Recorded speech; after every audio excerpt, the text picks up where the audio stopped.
Hey guys, and welcome to another review, or rather a quick look at the MSR Miniworks EX filter. I'm doing this review in first person mode with the GoPro, so we'll see how it goes.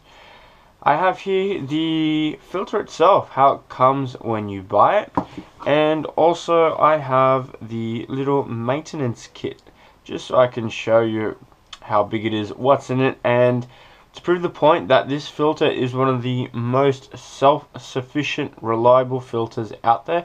And that's one of the reasons why I got this filter itself. So first and foremost, let's have a look at the filter. We'll open it up. As you can see, it comes in this nice, neat little carry bag. Keeps everything together. First and foremost, you have this scouring pad. So this isn't the original one. This has since been replaced, but this is exactly the material and about the size that you get when you buy the filter itself.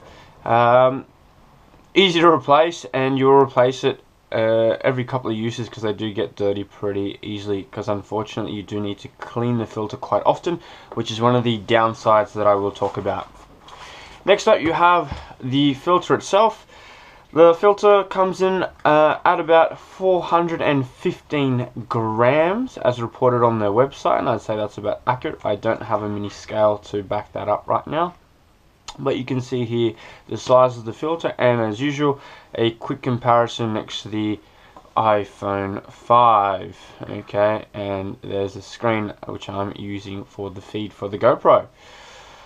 Alright, so let's get stuck into the filter, how it works. Pretty simple, and one of the great things about this filter is you have here the hose. Now the hose has got this adjustable foam bit here which can adjust the level of, or how deep the nozzle sits in the water. If I just pull this back a little bit, you can see here again some more foam type material which will actually prevent any of the big bits in the water getting into and clogging up the filter. So that's your little first bit of filtration. Works really well. Doesn't need much maintenance at all, but every now and then when you are completely disinfecting the filter, it's good to take it out and give it a bit of a wash. Really easy to do. Okay, so that's that. Oop. And that little bit of metal keeps it there, and then we have the level. So that goes in the water. Pretty simple. Our pumping handle, now this is all hard plastic. The handle itself is really strong. There's no give in the actual handle. The construction is solid. One of my favorite bits of this filter is that it's reliable. If you accidentally drop it or it rolls off a rock or something like that, it's not precious. The ceramic core itself is precious, and that's one of the reasons for this hard plastic around the outside, and why it weighs a little bit more. But regardless, the outside is really nice and strong. So pretty simple. That goes in there, and this is our pumping handle. Now here comes another really ingenious bit about this filter. One of the reasons I love it so much. There's no hose which you have to put into a bottle.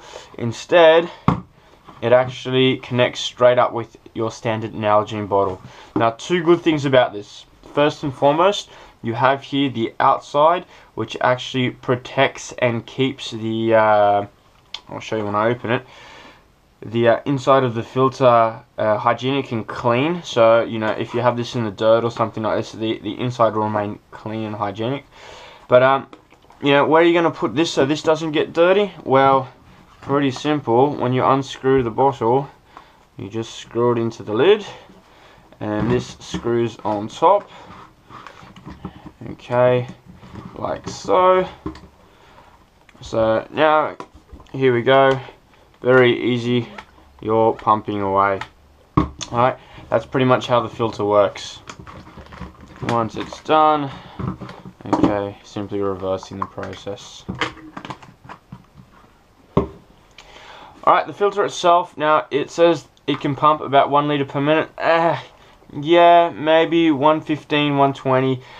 The problem I find is that you can pump quite at that speed to make that happen, but especially once you start getting past about the halfway mark, and I'll do this, and this will become evident when I do the demo outside. It's a bit hard to see, but right here, and I'll just get my phone to make sure you can actually see it.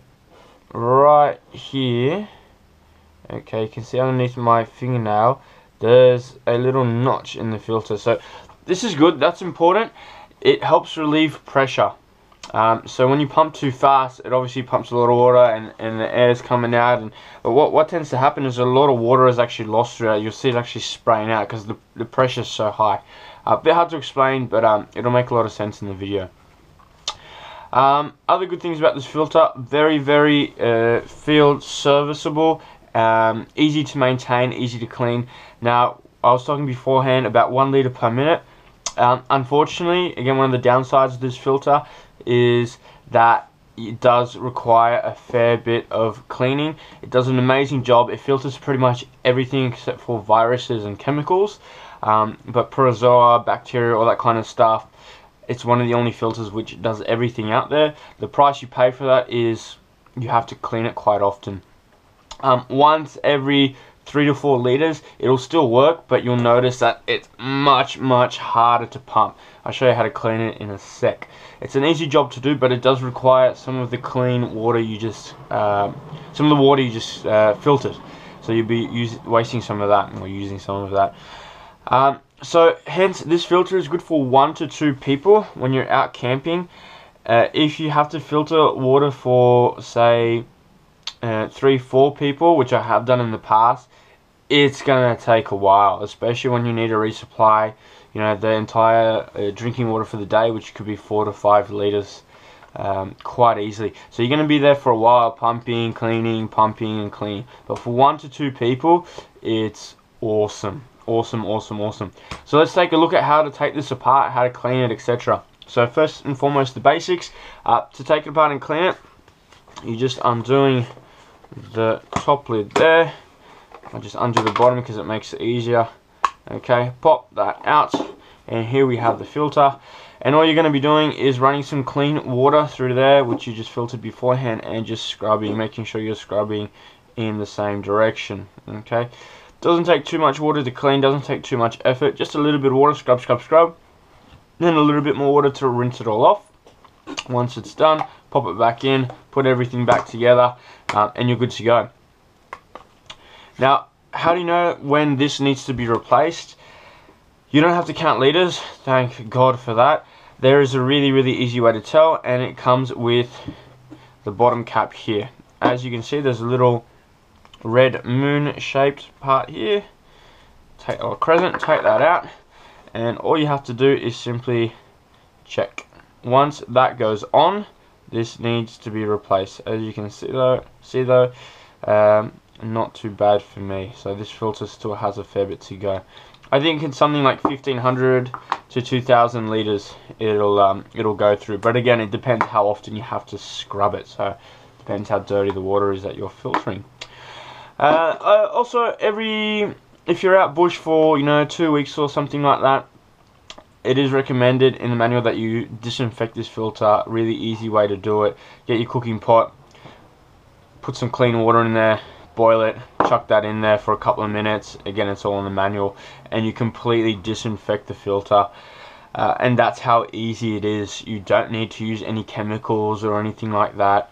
Easy process to do when you get home from your camping trips as well. Just chuck that in a boiling pot of water, and you've completely disinfected the filter, and that's it. There is no more work to do with disinfecting and cleaning the filter. Just make sure when you put it back in, you've got that rubber O-ring there. Okay, so that's it. I mean, it's really simple. You have here the top bit, slightly more components working, but I'll show you how easy it is to take care of and clean. So first and foremost, you have the hose. We looked at that a little bit. Pretty simple. Rinse and give that a clean. Next up, this little inlet here where the hose connects. Again, really simple. Unscrew. Okay, sometimes that little bit gets stuck in there, but that's how easy to take out. Alright, and just give that a good clean. Make sure there's no tears or rips or anything like that. Yeah, looks good. Spring comes out. Once again, give it a clean. Next, you have this little bit down the bottom. Once again, give it a quick look. Looks good. And then you have the handle itself.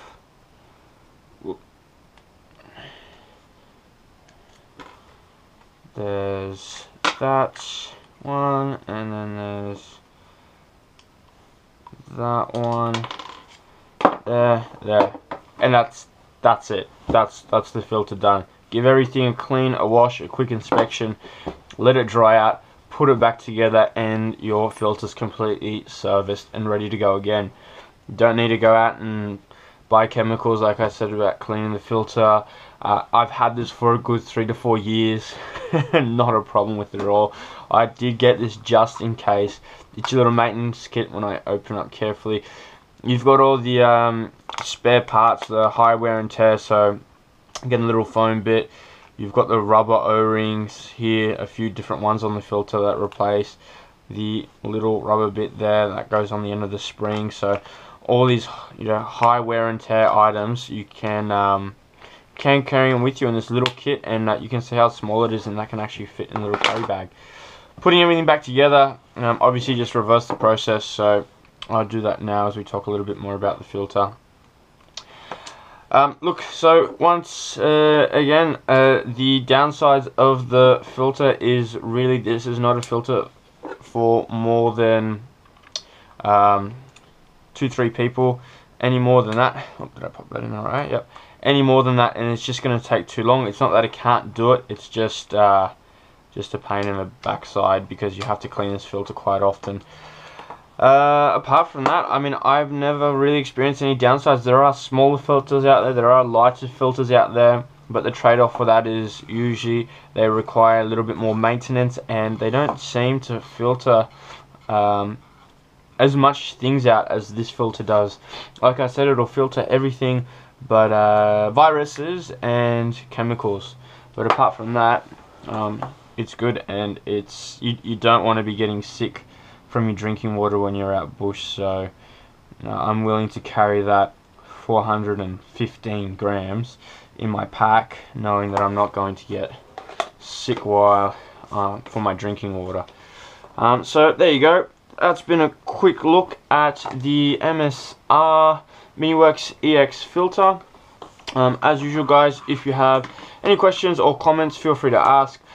I will take this out by a stream and give you a live demo. I just wanted to talk about it because it is notoriously hard to get good audio next to running water, for me anyway, because I only really use a GoPro.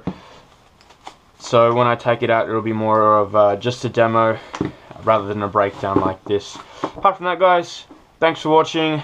Hope you enjoyed, hope you got something out of it, and see you next time.